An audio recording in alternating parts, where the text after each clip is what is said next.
কথায় কথায় মুক্তিযুদ্ধের বিরোধী কথা বলছে। মুক্তিযুদ্ধ কি কারো বাপদাদা নাকি? হাসিনার মুক্তিযুদ্ধ না খালেদা মুক্তিযুদ্ধ? মুক্তিযুদ্ধ আপামর জনগণ সাধারণ এখানে মুক্তিযুদ্ধ করেছেন। এই যে কোঠার বিরুদ্ধে আন্দোলন করছে, এখন সে কোঠার সব জায়গায় বিরাজমান হচ্ছে, তাদের কোঠা হচ্ছে। দেখবেন বহু বছর ধরে থাইল্যান্ডের জাহাজ, চাইনিজ জাহাজ বাংলাদেশের মাছ ধরতে আসে। আসলে এটা মাছ ধরতে আসে না, আমাদের সমুদ্র সীমা মাছ, ওদের সমুদ্র সীমা মাছ নেই, অবশ্যই আছে, মানে আন্তর্জাতিক সমুদ্রে আর মাছ বেশি আছে, আমাদের এখানে কেন আসে? বঙ্গবন্ধুকে আওয়ামী লীগ দীর্ঘদিন ধরে ভগবান বানানোর একটা প্ল্যান করছিল। মনে হচ্ছে বঙ্গবন্ধুকে এরকম করে করতে। আপনি বন্দর দিতে চান হচ্ছে বিদেশিদের কাছে, অলরেডি ঘোষণা দিয়েছে যে ডিপি ওয়ার্ল্ডের কাছে বন্দর দিয়ে দেবে। বঙ্গবন্ধু মাটির মানুষ, সে বাঙালির মানুষের কাছে থাকতে চাইছে। আপনি তারা আমাদের কাছ থেকে আলাদা করে তার একটা মহান বানাই ফেলতেছেন, মানে বিশ্বাস ওটা আল্লাহ বানাই ফেলতে প্ল্যান করছেন, এরকম নো। আমি দীর্ঘ 15 বছর আমাকে সমস্যা করি না, আওয়ামী লীগ বিরুদ্ধে দাঁড়াই নাই, রাজপথে দাঁড়াই নাই, শেখ হাসিনার বিরুদ্ধে কথা বলি নাই। আমারও তো সংশয় নির্বাচন হবে কি হবে না, এটা তো খুব আমরা দেখতেই পাচ্ছি। আমি আজকে কথা বলছি, কালকে বাসা যেতে পারবো জানি না, আমি এখান থেকে কথা বললে বাসা যেতে পারবো জানি, যদি আপনি এখন আপ করেন এই ঘটনাটা। এই দিন না আরো দিন আছে, এই দিনে নিয়ে যাবো সেই দিনের কাছে।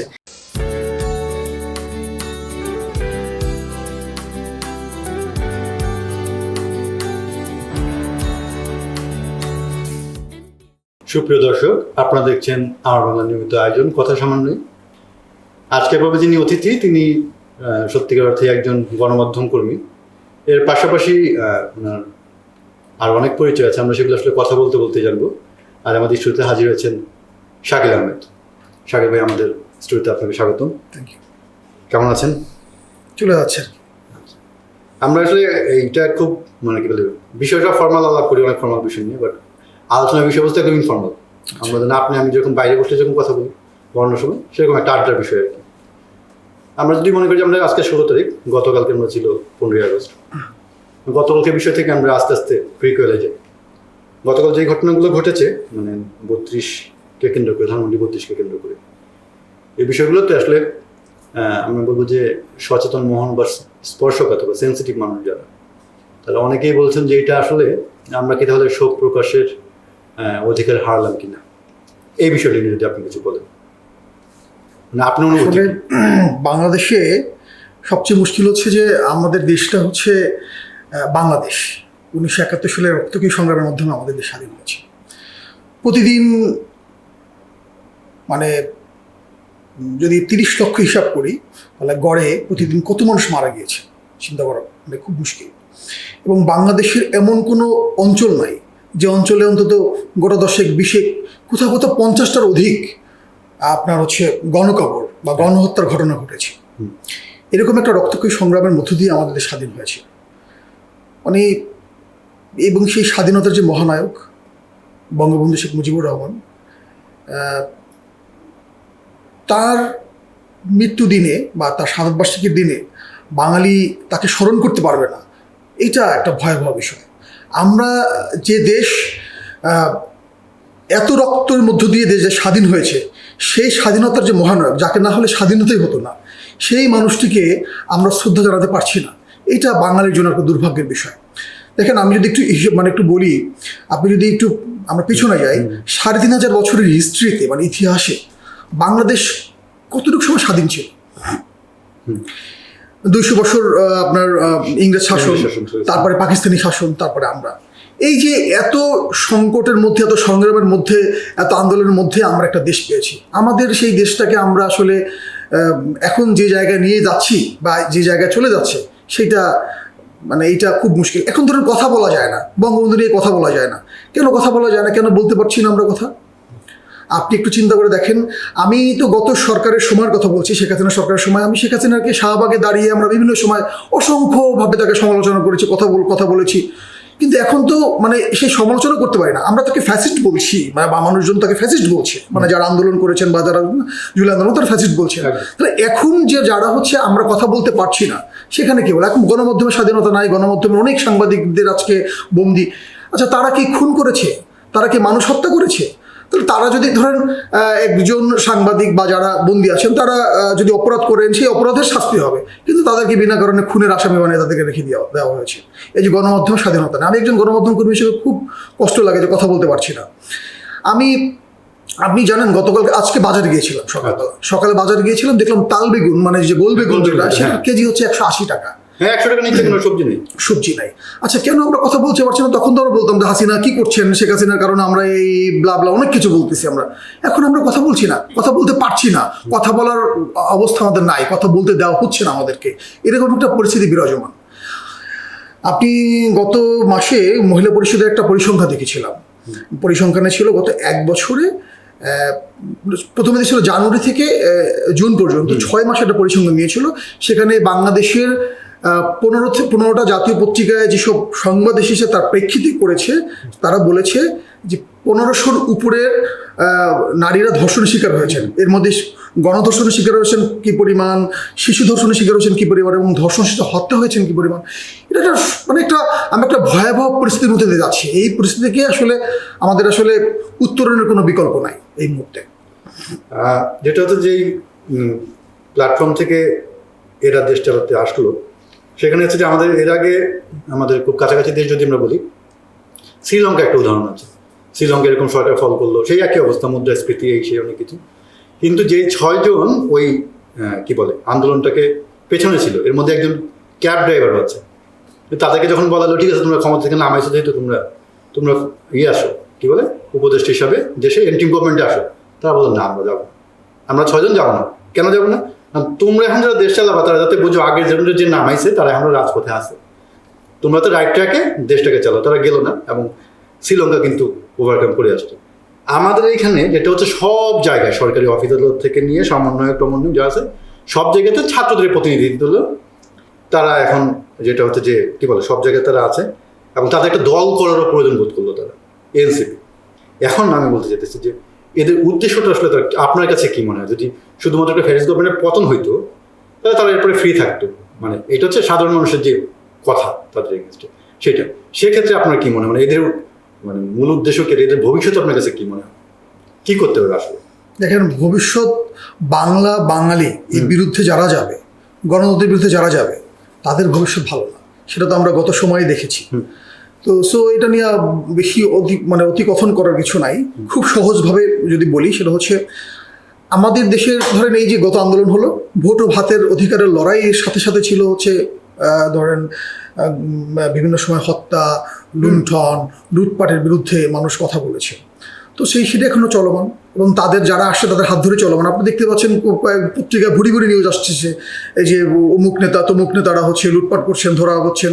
গতকালকে না গত পরশু দিন দেখলাম হচ্ছে কি একটা ওয়েস্টিন কি হাঁসের মাংস অনেক আলোচনা হচ্ছে। এই যে এইগুলো হচ্ছে তার মানে কি? তার মানে হচ্ছে আসলে বাংলা এবং বাঙালি এবং বাংলাদেশকে মানুষ যারা আন্দোলন করেছেন বা করেছেন, যে মটনি আন্দোলন করেছেন, বৈষম্য বিরোধী যে আদি করেছেন, সেইটা আসলে এটা হয় না। এখানে বৈষম্য চলছে এবং তারাই বৈষম্যটা করছেন। এই যে কোঠার বিরুদ্ধে আন্দোলন করছে, এখন সে কোঠা সব জায়গায় বিরাজমান হচ্ছে, তাদের কোঠা হচ্ছে। খুব সহজ। এখানে আসলে আন্দোলনটা সেটা একটা লুটপাটের মধ্যে, মানে লুটপাটের যে সংস্কৃতি বিভিন্ন সময় তৈরি হয়েছিল, সেই ধারাটা অব্যাহত আছে। আমরা আসলে মুক্তি পাইনি। আমাদের এই যে 19 তারিখে আপনার পাকিস্তানের কেন্দ্রীয় মন্ত্রী 2 জন আসতেছে একদিনের ব্যবধানে। আসলে মানুষের যে আগে যেটা বলতো যে আওয়ামী গভর্নমেন্ট মানে হচ্ছে যে ভারতীয় আসা, গত 15 বছর কিন্তু এত বাংলাদেশে সেরকম কোনো মিনিস্টার আসেনি। সেখান থেকে অনেকের যে আশঙ্কা সেটা হচ্ছে যে বাংলাদেশকে কোনোভাবেই আবার পাকিস্তানের সঙ্গে জোড়া লাগানোর পরিকল্পনা আছে কিনা। কাগজপত্র সম্ভব না, মানে তার সঙ্গে কাজ করার যে বিষয়টা আছে। এবং ডক্টর মোহাম্মদ ইউনূসও কিন্তু বলেছেন যে ভারত এবং চীন এবং পাকিস্তানের সঙ্গে ভারতের সঙ্গে আমাদের সম্পর্ক রাখার বিষয় আছে। তো বিষয় হচ্ছে যে এই ডিপ্লোমেসির এই জায়গাটা আমাদের ঠিক কিনা, না তাদের সঙ্গে আমাদের একটা যুদ্ধের একটা ইতিহাস আছে, আমরা যুদ্ধ করে আলাদা হয়েছি তাদের কাছ থেকে এবং স্বাধীনতা পেয়েছি। তাদের সঙ্গে নতুন করে এই যে কূটনীতিক যে সম্পর্কটাকে রিভাইভ করার চেষ্টা করা হচ্ছে, সেইটা আসলে নীতি নির্ধারণের জায়গা থেকে আসলে কতটা মানানসই? জাতির জনক শেখ মুজিবুর রহমান তার বাংলাদেশে যখন আসলেন 72-এ, আসার পরে কিন্তু তারপরে কিন্তু পাকিস্তানের সাথে আমাদের একটা সম্পর্ক তৈরি হয়, খুবই স্বাভাবিক। আমরা সাউথ এশিয়ায় যারা যেসব দেশ আছে তাদের সাথে একটা অর্থনৈতিক সম্পর্ক থাকবে, এটা খুব খুব খুব সাধারণ বিষয়। এখানে আসবেন, আমরা যাব, আসবেন, যাবো। কিন্তু বেসিক যে জায়গাটা সেটা হচ্ছে তাদের বিরুদ্ধে লড়াই করে আমরা জয়লাভ করেছি, তাদের বিরুদ্ধে লড়াই করে একটা মানচিত্র পেয়েছি। পতাকা। তো আমরা এমন কোনো চুক্তি বা এমন কিছু করব না যেটা আমরা যে 30 লক্ষ শহীদ বা 4 লক্ষ আমাদের মা বোনেরা যে এখানে তার সম্ভ্রমহানি হয়েছেন তাদের যে জায়গাটা মানে যে কারণে যে লড়াইটা সেইটা যেন অসম্মানিত না হয়, বাংলাদেশ যেন অসম্মানিত না হয়, সেটা খুব ইম্পর্টেন্ট। তবে অর্থনৈতিক সম্পর্ক বা এই সম্পর্ক থাকাটা এটা দোষের কিছু না, আমি মনে করি না দোষের কিছু না। তবে ব্যক্তিগতভাবে আমি পাকিস্তানিদের বিশ্বাস করি না। আরেকটা বিষয় হচ্ছে যে ডাকসু নির্বাচন, এটা হচ্ছে নকিং এট দ্য ডোর, মানে এই ক্ষমতার পট পরিবর্তনের পরে বাংলাদেশের প্রথম নির্বাচন, সেটা হোক কি বলে ঢাকা ইউনিভার্সিটি, তাও একটা নির্বাচন। সেক্ষেত্রে সেখানে হচ্ছে যে আপনার তার আগে যেটা করতেছে ছাত্র শিবির, সেটা হচ্ছে যে সব জায়গায় হচ্ছে যে ছাত্র রাজনীতি বন্ধের জন্য একেবারে, এবং তারা হচ্ছে রাতে দল বেঁধে গেল ভিসির কাছে, ভিসি বলে কোনো হল না। তার আগের দিন হচ্ছে যে রাতে 18টা হলে ছাত্রদল কমিটি ঘোষণা করেছিল। ছাত্র রাজনীতি নিষিদ্ধ করার যে বিষয়টা, সেটা আপনার কি মনে হয় শিবির ভয় পায় কেন, বা শিবিরের বিপক্ষে কেন? দেখেন, বাংলাদেশের ইতিহাসে হচ্ছে যত ধরনের আন্দোলন সংগ্রাম হয়েছে সব ছাত্রদের মধ্যে থেকেই হয়েছে। 1971 সালেও ঢাকা বিশ্ববিদ্যালয়ের নারীরা বা নারী শিক্ষার্থীরা বা পরবর্তীতে সবাই আন্দোলন করেছেন, যুদ্ধে অংশ নিয়েছেন। বিভিন্ন গণতান্ত্রিক যে বাংলাদেশের গণতান্ত্রিক ইতিহাস, সেখানে দেখবেন 1970 গণঅভ্যুত্থান, 70 নির্বাচনের সময় তাদের ভূমিকা ছিল, এরশাদ পতনে তাদের ভূমিকা ছিল, 4 দলীয় ঐক্যজোটের সময় 2000 যখন হচ্ছে সেনা শাসন আসলো, অর্থাৎ যখন আপনার হলো 7-এ 8-এ, তখন সেই সময়ও ছাত্রদের একটা বিশাল ভূমিকা ছিল। ফলে ছাত্রদের সবাই আলটিমেটলি এবং জুলাই গণ আন্দোলন যেটা হলো এবং গণ অভ্যুত্থান যে নাম দেওয়া হচ্ছে, সেখানেও কিন্তু ছাত্রদের একটা বিশাল ভূমিকা ছিল। এখন প্রশ্ন হচ্ছে যে কেন ভয় পায় শিবির? আসলে ভয় পায় শিবির আসলে রাজনীতিটা কি? আমরা ধরেন ছাত্র রাজনীতির কথা বলি, এত কথা বলি, কিন্তু আমরা আসলে কোনো অন্য দলের লেজুর ভিত্তি করে ছাত্রদের জন্য কল্যাণের জন্য কিছু করি না। আপনি স্বাধীনতার পরে আমরা এখন পর্যন্ত শিক্ষানীতি প্রণয়ন করতে পারি নাই। তারপরে এই ছাত্ররা প্রচুর রক্ত দিয়েছে, এরশাদের সময় অস্ত্র ঢুকলো, তারপরে হানাহানি, ক্যাম্পাস, অনেক কিছু, শিবিরের রক কাটার গল্প তো আমরা সবাই জানি। তো সেই রকম একটা জায়গা যদি আমাদেরকে এখন করতে হয়, মানে এখন যদি শিবিরকে জায়গা করতে হয়, তাহলে তারা দেখেন সাধারণ ছাত্রদের ব্যানারে দীর্ঘদিন ধরে কাজ করেছেন। তারা হচ্ছে রাজনীতি বন্ধ করতে বলেন ছাত্র রাজনীতি, কিন্তু তারা নিজের রাজনীতি করছেন। তারা আসলে যেটা চাচ্ছে সেটা হচ্ছে তার সমস্ত বিশ্ববিদ্যালয়গুলোতে তাদের আধিপত্যটা বিস্তার করার জন্য তারা আসলে মূলত কাজ করছে। এটা যে মূল বিষয়। আর তত্ত্বাবধায়ক সরকারের যে বিষয়, যে মানে অনেক ক্ষেত্রেই অনেকে অনেক বিষয় কোর্ট করেন এবং করে বলেন যে আসলে এরা নিরপেক্ষভাবে কাজ করতে পারতেছে না, কোনো না কোনোভাবে এনসিপির প্রতি দুর্বল, বা এনসিপির সঙ্গে যারা ঘনিষ্ঠ আছে তাদের সঙ্গে দেবেন। একটা উদাহরণ অনেকে বলেন যে সৌদি উদ্যানে জামাতের আমির অসুস্থ হয়ে পড়লেন, বাসায় চলে গেলেন, তারপরে হচ্ছে যে প্রধান উপদেষ্টা হচ্ছে তার প্রতিনিধি পাঠালেন তাকে দেখতে। বিষয়টা হচ্ছে এই জায়গায়, অনেকের কথা হচ্ছে যে আসলে অন্য কেউ অসুস্থ হলে তিনি পাঠাবেন কিনা, সেটা হচ্ছে বিষয়। এই একটা বিষয়, এই জায়গায় আপনার কাছে কি মনে হয় যে এই সরকারের হাতে অ্যাটলিস্ট আগামী নির্বাচনটা তাদের হাতে আছে, তাদের নিরপেক্ষ থাকা খুব জরুরি। তার কতটুকু নিরপেক্ষ থাকতে পারবে বলে আপনার মনে হয়? মুশকিল সেটা হচ্ছে নিরপেক্ষ থাকতে পারবেন কি না, সেটা তো এখন জনগণ দেখতেই পাচ্ছে। প্রতিদিন পত্রিকা আমরা দেখতে পাচ্ছি যে আসলে সরকার নিরপেক্ষ থাকছে কিনা বা থাকতে পারছেন কিনা। আর আমাদের একটা প্রবলেম হচ্ছে আমাদের রাজনৈতিক যে সংস্কৃতি, সেটা আমরা খুবই দুর্বল। ধরেন কেউ অসুস্থ হলে দেখতে যাবে, কেউ যাবে, বা সেটা তার মানে সেটা হতেই পারে, এটা এমন কিছু না। এখন কথা হচ্ছে আমি ওই রাজনীতি বিলিভ করি বা না করি, আমি করি না, আমি জামাতের রাজনীতি বিলিভ করি না, জামাতকে আমি করি না, সেটা একদিনে, বা আপনি আমার রাজনীতি বিষয় করেন, সেটা আপনার ব্যক্তিগত বিষয়। কিন্তু এই যে সংস্কৃতিটা থাকা উচিত। কিন্তু যখন একজন ব্যক্তি সে যখন রাষ্ট্রীয় পদে থাকেন, তখন সমস্ত, বিশেষ করে তত্ত্বাবধায়ক সরকারের মতো বা এরকম একটা ইন্টারিম গভর্নমেন্টে থাকেন, তখন তার দৃষ্টিভঙ্গি থাকবে সকল দলপতি সমান। সেইটা উনি পারছেন না, সেটা একটা মানে আমি কি বলবো, সেটা আমাদের মানে আমাদের দুর্ভাগ্য বলতেই পারি। একটা বিষয় হচ্ছে যে আমাদের ঘাড়ের উপরে অনেক বড় একটা করের বোঝা, শুধু আমাদের না, অনেকের উপরেই ট্রাম্প সাহেব মানে যুক্তরাষ্ট্রের ক্ষমতা আসার পরে এটা চাপে দেওয়া হলো। সেক্ষেত্রে আসলে মানে আমরা নানানভাবে এটা ওনার সঙ্গে লিয়াজ করার চেষ্টা করতেছি, নয় কিছু বিজনেস দেওয়ার বিপরীতে আমাদের যদি ট্যাক্স একটু কমে আসে। আপনি জানেন যে গত প্রায় মাসখানেক যাবৎ বোয়িং বিমান নিয়ে চরম একটা বিশৃঙ্খলা চলতেছে। সেক্ষেত্রে আমরা আবার বোয়িং কিনতেছি তাদের কাছ থেকে। এটা একমাত্র এটা হচ্ছে যে ওই শুল্কটা যদি একটু শিথিল করা যায়, মানে এইটা কি বিজনেসের জায়গা থেকে বা ডিপ্লোমেসির জায়গা থেকে is it A right step? আপনার কি মনে হয়? আমি আসলে একটা মানুষ তো সব বিষয়ে অনেক কিছু জানে না, আমি আসলে অনেক কিছুই জানি না। মানে আমি আমার যে ক্ষুদ্র জ্ঞান সেখান থেকে যদি বলি, সেটা হচ্ছে যে আমাদের দেশে যেটা হয় মানে বৃহৎ শক্তিগুলোর কাছে আমরা সবসময় একটুই থাকি এবং ক্ষমতায় বিশেষ করে এই ইন্টারিম গভর্নমেন্ট ক্ষমতায় বা টিকে থাকার জন্য তারা বিভিন্ন সময়ে মার্কিনপন্থী সরকারের প্রতি তাদের যে আনুগত্য সেটা আমরা দেখতে পেয়েছি। সেই জায়গা থেকে হয়তো উনি এগুলো করেছেন যাতে উনি দীর্ঘদিন টিকে থাকেন বা ওনাকে টিকে রাখার জন্য মার্কিনিরা যারা আমাদের কি করছেন তারা হয়তো তাদের পিছনে ব্যাকআপ হিসেবে দিচ্ছেন, সেই কারণে হয়তো উনি এই সাপোর্টগুলো দিচ্ছেন। সহজ শুল্কের বিষয় যদি বলি সেটা হচ্ছে আপনি যদি দেখেন যে তালিকা দেখবেন সারা পৃথিবীতেই রিসেন্টলি হচ্ছে, কারণ আপনি যদি একটু অর্থনৈতিক সারা বিশ্ব অর্থনীতির কথা চিন্তা করেন, ট্রাম্প ক্ষমতা আসার পরে সে একটা বাণিজ্য যুদ্ধ ঘোষণা করেছে।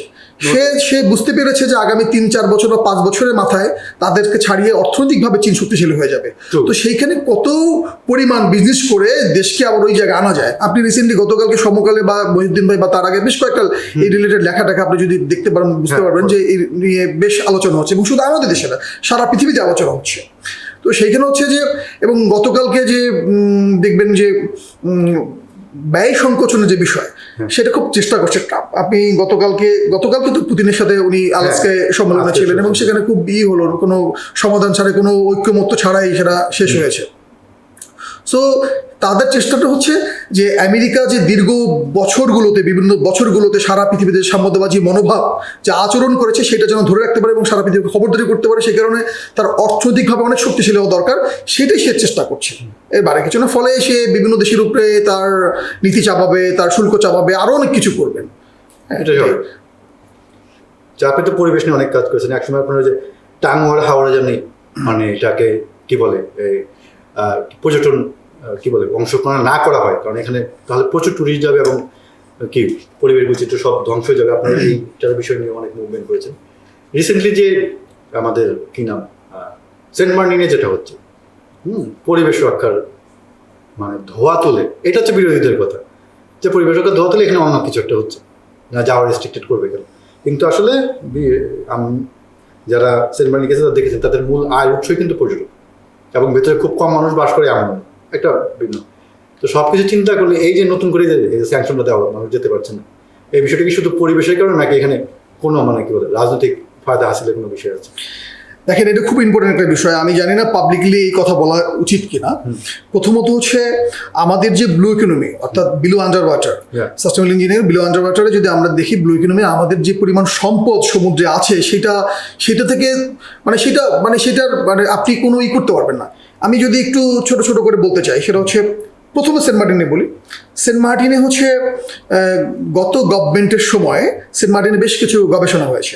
এর মধ্যে হচ্ছে কোন স্থানে যাওয়া যাবে না, নো গো জোন, নো ফিশিং জোন, তারপরে ফিশিং জোন এই ধরনের আইডেন্টিফাই করে দেওয়া আছে যে এই এরিয়াগুলো দেওয়া আছে। এবং গত গভর্নমেন্টের সময় দেখলাম যে বিশেষ করে পরিবেশ বেশ কিছু কাজ করেছে।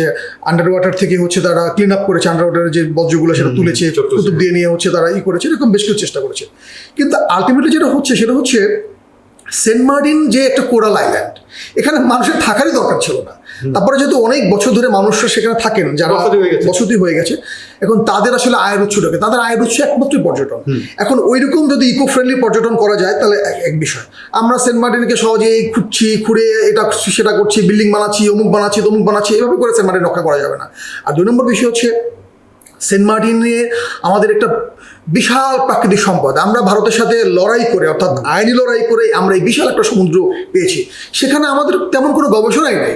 ধরেন আমি যদি বলি যে আমাদের যে পরিমাণ সিউইড আছে, আমরা লবণ চাষ করি, আমাদের সিউইডটা যদি আমরা ভালোভাবে রিউটিলাইজ করতে পারতাম, চাষবাস করতে পারতাম, এটা হিউজ বৈদেশিক মুদ্রা আমরা অর্জন করতে পারি। আমাদের আছে হচ্ছে আপনার সমুদ্রের নিচে আমাদের অনেক ধরনের সম্পদ আছে, তেল গ্যাস তো আছেই, সেই সাথে আমাদের পুরো কক্সবাজারটা একটা সম্পদের আধার। ফলে সারা পৃথিবীর চোখ কক্সবাজারে। আমি একটু যদি বলি, ধরেন আমাদের যে বালু, এই বালুর মধ্যে কত ধরনের ইয়ে আছে সেটা আপনি চিন্তা কত ধরনের ধাতব পদার্থ আছে। আমি নিজেই তো জানি, আমি কক্সবাজারে আপনি কলাতলিতে একটা পারমাণবিক সেন্টার আছে। আচ্ছা, আপনি ওখানে দেখতে পারবেন যে আমাদের এই বালু থেকে কোন কোন ধরনের ম্যাটেরিয়াল বের হয়। দ্বিতীয়ত হচ্ছে সবচেয়ে বড় যে জায়গাটা হচ্ছে, আপনি দেখবেন বহু বছর ধরে থাইল্যান্ডের জাহাজ, চাইনিজ জাহাজ বাংলাদেশের মাছ ধরতে আসে। আসলে এটা মাছ ধরতে আসে না, আমাদের সমুদ্র হিসেবে মাছ, ওদের সমুদ্র হিসেবে মাছ নেই, অবশ্যই আছে, আন্তর্জাতিক সমুদ্রে আর মাছ বেশি আছে, আমাদের এখানে কেন আসে? যে হর্ষ ক্রাবের জন্য। হর্ষ ক্রাবটা হচ্ছে একটা ক্রাব যার ওমেনটার ব্লাড হচ্ছে ব্লু, এবং এই ব্লাডটার দাম ক্ষেত্র বিশেষে 30 লাখ টাকা লিটার, বাংলাদেশি টাকা 20 লাখ টাকা 25 লাখ টাকা লিটার। আচ্ছা, এইটা আমাদের অঞ্চলে প্রচুর আছে হর্ষ ক্রাব, আমি আবার বলছি হর্ষ ক্রাব। তো এইটা হচ্ছে কোলাজেল, মানে এটা অনেক দামি একটা জিনিস। এটা হান্টিং করতে ওরা আসে, তারপরে সিউইড চুরি করে। এবং আমাদের এখানে একটা বিষয় হচ্ছে, আমাদের অনেকগুলো জায়গায় আমাদের এখন নতুন করে হচ্ছে ওয়েস্টার ফার্মিং হচ্ছে, যেটার মধ্যে মুক্ত হবে। ধরেন 20 বছর 30 বছর পরে আমরা বিলিয়ন ডলারের মুক্ত আহরণ করতে পারবো এখান থেকে। এখন এই যে সম্পদ, সারা পৃথিবীর চোখ তো এই সম্পদের দিকে আমাদের, ফলে এটা নিয়ে নানান ধরনেরই হচ্ছে। তবে কক্সবাজারে যদি ধরেন আমি যদি হতাম সেন্ট মার্টিনে ওইরকম একটা পর্যটনদের, এবং এটা খুব ভালো যে পর্যটক কি পরিমাণ যাবে, কি পরিমাণ আসলে সেখানে যাওয়া উচিত, সেটার একটা লিমিটেশন থাকা অবশ্যই উচিত, বলে আমার এটা নষ্ট হয়ে যাবে। কিন্তু হচ্ছে যে ওইখানে আমার বাইরে থেকে কোনো খাবার, কোন খাবার নিব, কোন খাবার যাবে, সেটাও ঠিক করা উচিত। হ্যাঁ, আমরা যখন যাই, আমি যখন আন্ডার ওয়াটারে যখন ডাইভ করলাম, তখন দেখলাম যে প্রচুর পরিমাণে হচ্ছে আপনার বর্জ্য, পানির বোতল, জুসের বোতল, চিপসের প্যাকেট, পুরো জায়গাটা নষ্ট হয়ে যাচ্ছে। তো এইগুলো একটা বলা হচ্ছে ধরেন ইকো ট্যুরিজম বা ন্যাচার ট্যুরিজম, এইটাকে যদি আমরা মানে ওরকম ঘুরে তৈরি করতে পারতাম, তাহলে ধরো এটা হতো। এবং দ্বিতীয়ত হচ্ছে যে আপনি দেখবেন যে এটা কোরাল আইল্যান্ডের থেকে জাহাজগুলো যাচ্ছে, বিশাল বিশাল জাহাজ যাচ্ছে, সেই জাহাজগুলো যখন যাচ্ছে ভাঙতে যাচ্ছে কোরাল। এই যে এইগুলো নিয়ে আমাদের দেখার কেউ না, কথা বলার কেউ না। তারপর আরো অনেক ব্যাপার আছে, এগুলো নিয়ে বলতে গেলে দিনের পর দিন শেষ হয়ে যাবে। কারণ ধরেন আমি একটু জিনিস বলি, ধরেন আমাদের দেশে যে বড় যে জাহাজগুলো আসে, ধরেন মাদার ভেসেলগুলো আসে, পণ্য নিয়ে আসে, ধরেন সে আসতেছে অন্য একটা সি থেকে আমাদের ইসে ঢুকতেছে। তো এখন যখন জাহাজে যখন কন্টেনার রাখা হয়, তখন কন্টেনার রাখা হয় কত কন্টেনার রাখা যায় তার উপর বেস করে। জাহাজ এরকম হবে, এরকম না।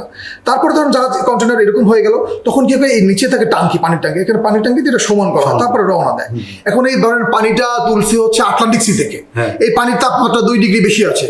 এখন পানিটা নিয়ম হচ্ছে ওই সি থেকে যখন অন্য সিতে আসবে, তার আগেই পানিটাকে বলে নতুন পানি করতে হবে।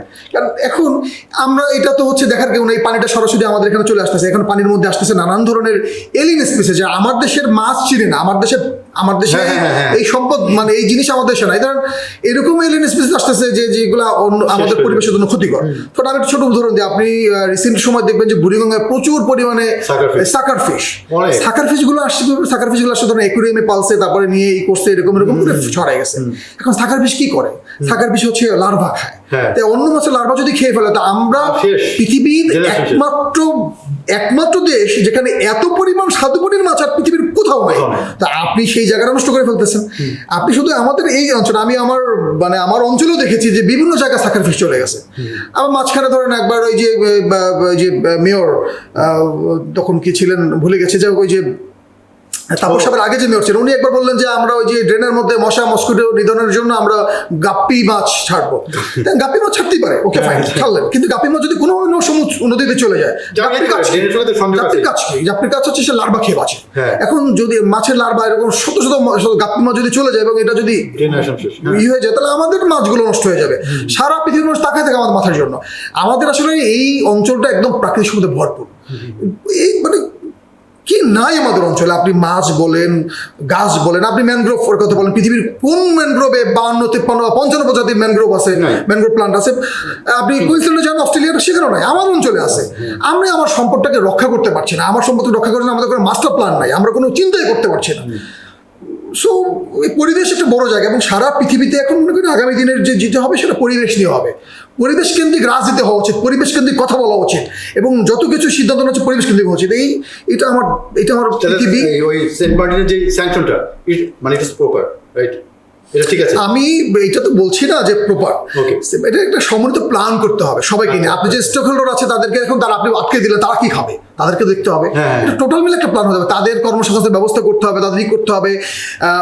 সমুদ্র সম্পদ বা আমাদের সম্পদগুলো রক্ষা করার জন্য যে ধরনের চিন্তা ভাবনা করা উচিত, যে ধরনের প্ল্যান করা উচিত, এরকম প্ল্যান করে সুন্দর করে কাজ করতে হবে। আমি শুনছি গভর্নমেন্ট কোনো কিছু প্ল্যান করছে সমুদ্র নিয়ে, নাকি একটা বিশাল করছে। আমি এখন দেখি নাই, এখন আমার হাতে আসে নাই, আশা করি দেখবো, তখন কথা আরো বেশি বলতে পারবো তখন। এখন যেটা হচ্ছে এর মধ্যেই যেটা করা হলো সেটা হচ্ছে যে আমি একটা জিনিস অ্যাড করতে চাই, টাঙ্গুয়ার হাওরের কথা বলছিলেন। জি। টাঙ্গুয়ার হাওরের বিষয়টা একটু বলি। টাঙ্গুয়ার হাওর একটা এটা আমাদের দেশের সম্পদ। আপনি জানেন আরব সি থেকে টাঙ্গুয়ার হাওরের উৎপত্তি। আরব সি তো অনেক দূরে, তাহলে কিভাবে, সেটা বিলিয়ন বছরের একটা ব্যাপার স্যাপার আছে এখানে। এখন টাঙ্গুয়ার হাওরে এই রিসেন্ট সময় দুটো বড় ঘটনা ঘটতেছে। পর্যটক অবশ্যই যাবে, কেন যাবে না পর্যটক? কিন্তু পর্যটক কিভাবে যাবে? আপনি ঢাকা শহর থাকতেছেন এসির মধ্যে, আপনি যাচ্ছেন সুনামগঞ্জে টাঙ্গুয়ারে, আপনি একটা বোটের মধ্যে 30টা এসি লাগাচ্ছেন। আপনি এরকম এইগুলো পারমিশন কি দিচ্ছে? প্রত্যেক বৃহস্পতিবার 550 বোট রান করে। এগুলো কে পারমিশন দিয়েছে যে আপনি যাবেন না, নর্মাল লোকে যান, আপনার এসি লাগতে হবে। আপনি যাবেন নেচারের সাথে থাকতে যাবেন, নেচারকে উপভোগ করতে যাবেন, আপনি এসি লাগবে, আপনার অমুক লাগবে, তমুক লাগবে, আপনি প্লাস্টিক নিয়ে যাচ্ছেন, আপনি করতে চাচ্ছেন না। টাঙ্গুয়ারে তো আমি তো বলি যে রাস্তা যে নিয়ে যাবেন সেটাও প্লাস্টিক হতে পারবে না, সেটাও আমাদের ইকো ফ্রেন্ডলি হইতে হবে। একটা 2 নম্বর হচ্ছে টাঙ্গুয়ারটা নষ্ট হয়েছে 2টা কারণে, বেশ কিছু কারণের মধ্যে 2টা বড় কারণ। একটা হচ্ছে পাথর হান্টিং। আপনি দেখবেন যে এত মেশিন টাঙ্গুয়ারের মধ্যে, আমি গত গভর্নমেন্টের সময় দেখছি আওয়ামী লীগের লোকজন মানে যে ওইখানে যারা আছে তারা এই পাথরের করতে যে মধ্যে মেশিন বসাইছে, অভিযান হয়েছে। আমি হালদাও একই অবস্থা, মেশিন বসাইছে, করছে, এরকম মাছ ধরছে, এরকম করছে, নষ্ট করে দিচ্ছে সবগুলো। আবার আস্তে আস্তে গুলো আবার গভর্নমেন্ট চেষ্টাও করছে, অভিযানও করছে, চেষ্টা করছে। টাঙ্গুয়ারটা ওরকম। এবং টাঙ্গুয়ার হাওরটা আমাদের একটা পৃথিবীর একটা বিস্ময়। এখানে আন্ডার ওয়াটারে যে পরিমাণ ফ্লোরাফনা আছে সেটা অন্যরকম। যে মাছ আপনি ধরেন হাওরের মাছও আলাদা, এবং এই যে নেচার, এই যে ব্যাপার, এটা একটা অদ্ভুত ব্যাপার।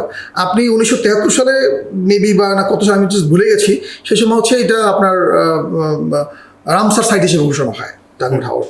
টাঙ্গুয়ারের যে প্রাকৃতিক সম্পদ, এটা রক্ষা করার জন্য আসলে এই মুহূর্তে আমাদের একটা সমন্বিত প্ল্যান করা দরকার, ভালো প্ল্যান করা দরকার, এবং স্কাউটস নিয়োগ দেওয়া। স্কাউটস বলতে ধরেন স্বেচ্ছাসেবী নিয়োগ দেওয়া দরকার, যারা হচ্ছে এগুলোই করবে। এবং আসলে আমাদের দেশের যদি এগুলো আমাদের সম্পদ, এইটাই বাংলাদেশ। আপনি জানেন এই আমাদের দেশের সম্পদের কারণেই হাজার হাজার মানে বিভিন্ন অঞ্চল থেকে, বিভিন্ন দেশ থেকে দেশের লুটেরা আসে।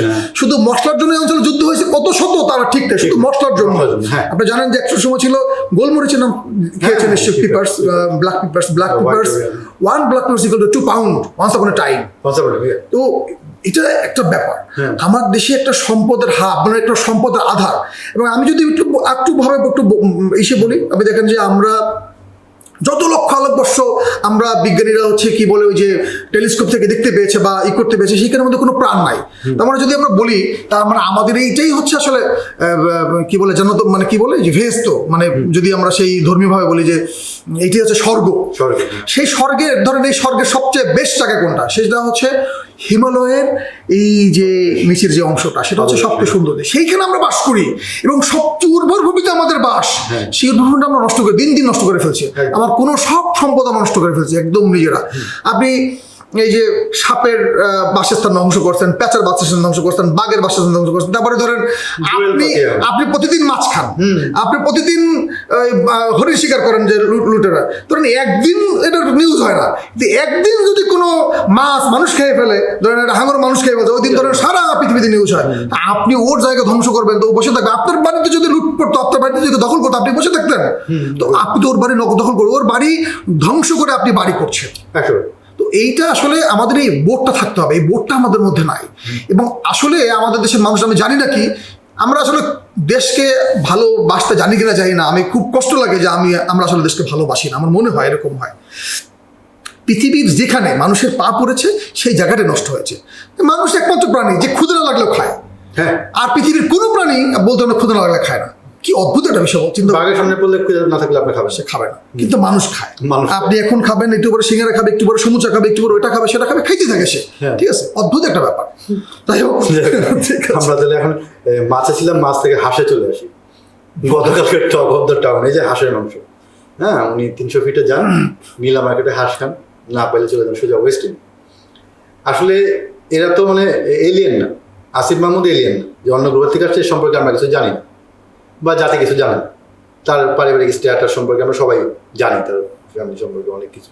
এখন এই যে এই বিষয়টা নিয়ে গতকালকে সারাদিনই আমি দেখলাম ফেসবুকে স্ক্রল করতে ছুটি ছিল, এটা নিয়ে অনেক আলোচনা।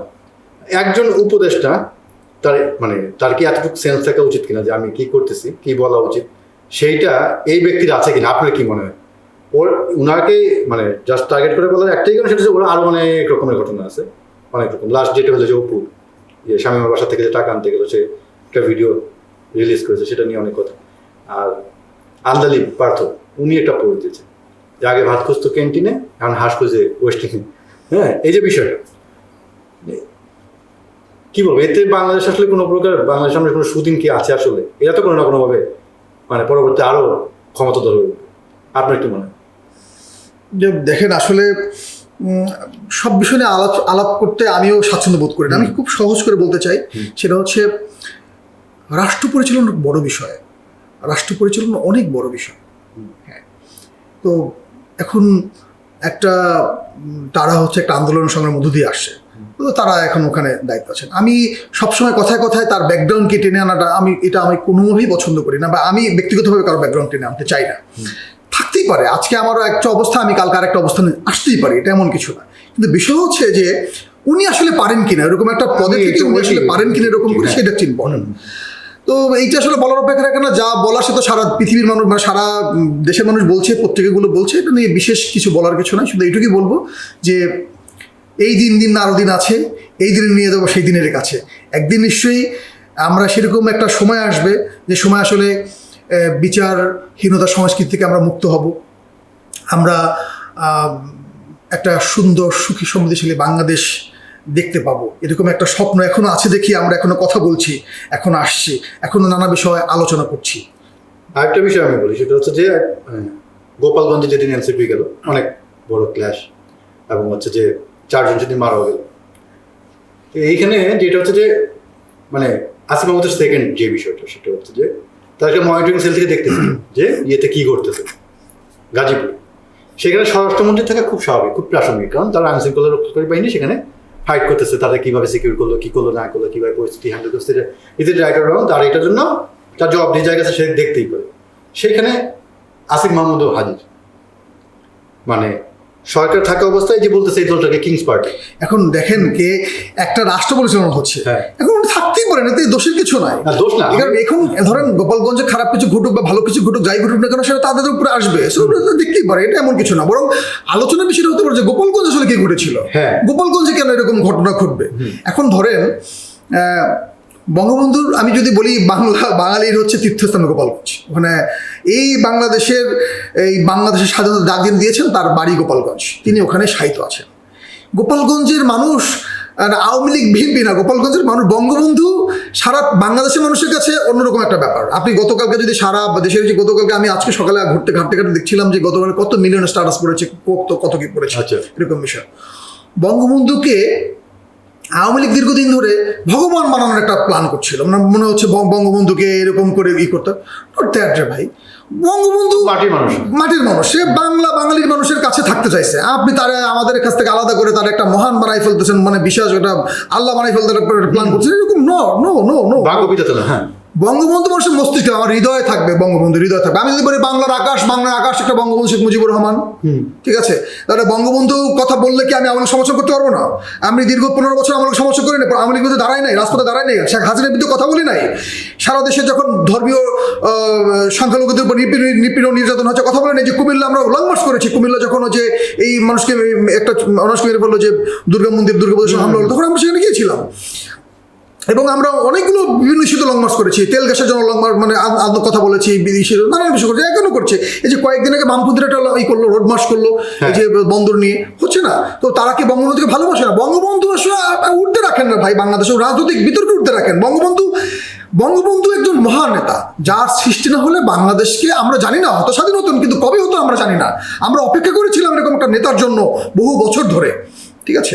তো বঙ্গবন্ধু আজকে সেই জায়গায় যে আপনি বঙ্গবন্ধুকে গালাগালি করবেন, সমালোচনা করবেন, এটা মেনে নেওয়াটা খুব, মানে এটা সেখানে মানুষ মেনে নেবে, এটা একটু স্বাভাবিক বিষয়। তবে যেটা হয়েছে সেটা আমরা চাই না এটা।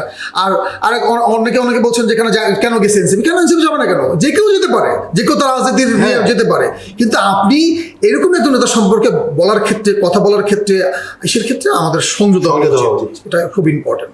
আচ্ছা, আপনার সঙ্গে সর্বশেষ জিজ্ঞেস করি, সেটা হচ্ছে এখন তো রাজনীতি ভোটের মাঠে, তো মানুষের মনে 2টা সংশয়, নির্বাচন হবে কি হবে শেষ পর্যন্ত, এক্ষেত্রে আমারও তো সংশয়, নির্বাচন হবে কি হবে না, এটা তো খুব আমরা দেখতেই পাচ্ছি।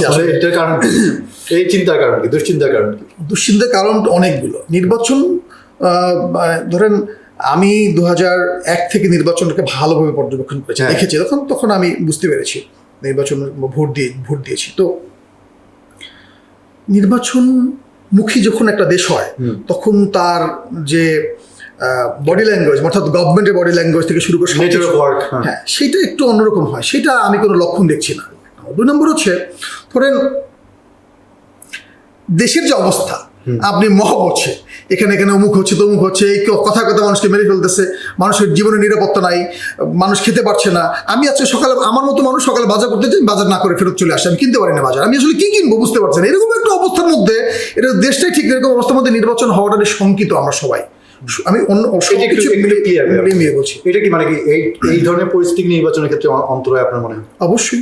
আচ্ছা, আপনি একটা ফেয়ার নির্বাচন করতে গেলে ধরেন এই যে যত কিছু ঘটনা ঘটেছে বিভিন্ন সময় গত বছর থেকে যে ঘটেছে, সেটা কি জন্য ঘটেছে বলেন তো আপনি? আমি যদি সহজভাবে বলি তাহলে বাংলাদেশের মানুষ ভোট দিতে পারে না, কথা বলছে বাংলা মানুষ ভোট আসলে পারে না, ওকে ফাইন, নির্বাচন ওরকম ছিল না, ওরকম হয় না নির্বাচন। আমরা একটা নির্বাচন চাই, এটা আমাদের আকাঙ্ক্ষিত বিষয়, আমরা একটা নির্বাচন চাই এবং নির্বাচন মধ্যে জনগণের ভোটে নির্বাচিত সরকার দেখতে চাই, যে সরকার জনগণের কথা বলবে, যে সরকার জনগণের কল্যাণে কাজ করবে।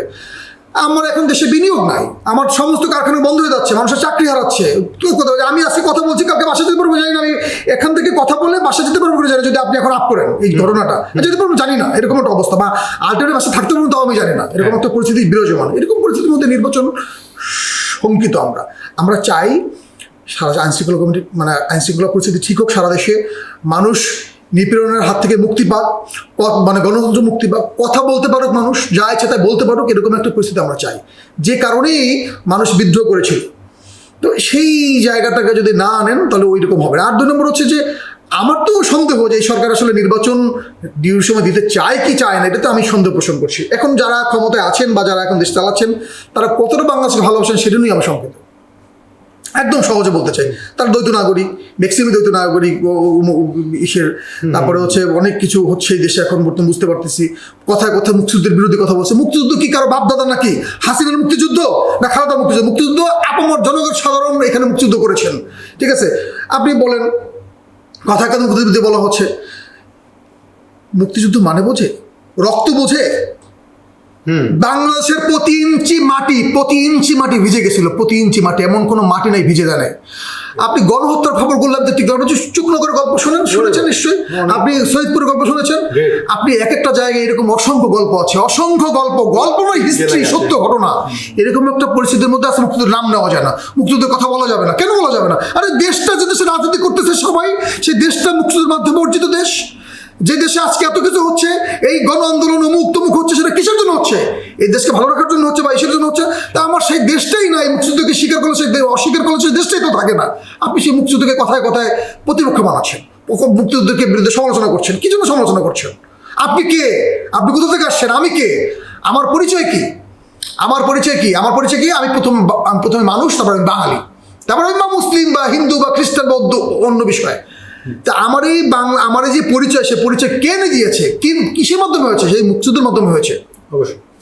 তো সহজ বিষয় হচ্ছে যে ভাই, দেশকে যদি ভালো রাখতে হয়, ভালোবাসতে হয়, এই দেশটাকে তোকে রাখতে হবে, দেশটাকে বাঁচাইতে হবে, তো দেশটাকে ঠিক রাখতে হবে। তো আমরা যা করছি, যে কর্মকাণ্ড করছে, তাদের দেশই তো থাকতেছে না আগামী দিনে। আমি তো মনে হচ্ছে দেশই থাকতেছে না। আপনি বন্দর দিতে চান হচ্ছে বিদেশিদের কাছে, অলরেডি ঘোষণা দিয়েছে যে ডিপি ওয়ার্ল্ডের কাছে বন্দর দিয়ে দেবে। হ্যাঁ, তো এরকম চলতেছে। আর এটা আমার হার্ট ভাই, আমার দেশের হৃৎপিণ্ড ভাই। আমি এখান থেকে আমার দেশের প্রোডাক্ট আসে, পণ্য আসে, আমার কি ঢোকে? আমি আমার এই জিনিস, আমার হৃৎপিণ্ড আমি আর দেশকে দিয়ে দেবো? হ্যাঁ, আমার দেশ কি, আমার যে নিউমেরিয়াল যে বন্দরটা যেখানে ছিল, তো বাংলাদেশ ভালো করছিল, খুব ভালো করছিল, কয়েকটা গ্রুপ তারা তো ভালো করছিল। তা আপনি কেন দিয়ে দেবেন দেশটাকে? আমরা নিজেরা চালাই। আপনি যদি মনে হয় যে না ঠিক আছে, আপনি সেনাবাহিনীকে দেন, অন্যকে দেন, মানে দেশের মধ্যে থাকুক, আপনি কেন বাইরেকে দিতে যাবেন? কেন বিদেশি দেশে আমাদেরকে এরকম কলাপস করে ফেলতে চাবে বা সেই সুযোগ আপনি তৈরি করে দিবেন? এটা খুবই অন্যায়।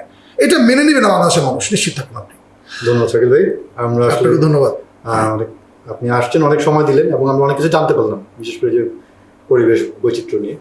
তো আপনাকে অনেক ধন্যবাদ এবং আশা করি আগামী কোনো পর্বে আপনার সঙ্গে আবার কথা হবে। আমার বাংলাকে ধন্যবাদ, সবাই ভালো থাকবেন। প্রিয় দর্শক, আগামী পর্বে আবার কোনো নতুন অতিথি নিয়ে হাজির হব। সে পর্যন্ত ভালো থাকুন এবং আমার বাংলার সঙ্গে থাকুন। ধন্যবাদ।